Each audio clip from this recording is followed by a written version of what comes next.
आलो मार्केटला मुंबईच्या.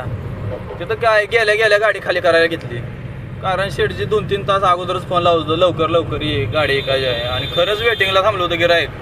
गेलो काय गाडी खाली झाली का, माल तर इकून टाकला शेटजीनं सगळा. तिथनं आता भाडं ती घ्यावं म्हणलं आणि जावं. शेटजीनं जरा लेट झाल्यामुळे 1000 रुपये कमीच दिलं तर परत दिलं. शुभ्या म्हणला रेडबुल घेऊ म्हणला, सकाळ सकाळ जरा गरमीले म्हणला, घेऊ म्हणलं रेडबुल.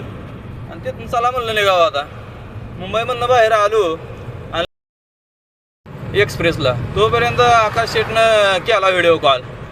त्याची काय बोरीची रोपं लावायला चालू होती, तुटाळ झालेली लावतोय म्हणला. आणि तिथनं आलो खाली टोळनाक्यावर आलो. तिथं काय पोलीस मामानं 100 रुपये घेतलंच.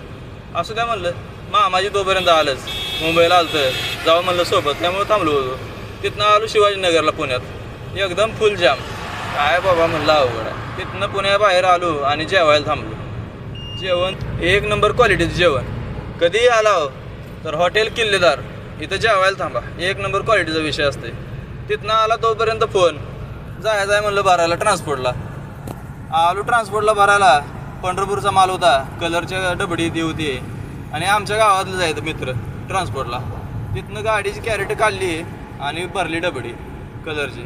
तिथनं परत कॅरेट ती लावून घेतली, गाडी भरून झाली आणि चला म्हणलं. आता काय हडपसरला तर फुल जाम होतं, काय विषयच नव्हता. तसंच कसं तर निघलो बाजूला. आणि तिथनं आविशेटनं फोन केला, गारगीला थांबलो म्हणलं या जेवायला. जेवण केलं तर पण त्यांच्यासाठी थोडं जेवण केलं. आविशेटनं काय ऐकलंच नाही. तिथनं चला म्हणलं जावं आता घरी आपलं दारावासूर.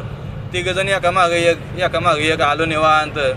आणि फायनली आलो आपल्या गावात. चालू होता पाऊस. अशा रीतीने भावानं आपली Bangalore Mumbai trip 1 number complete झाली. धन्यवाद.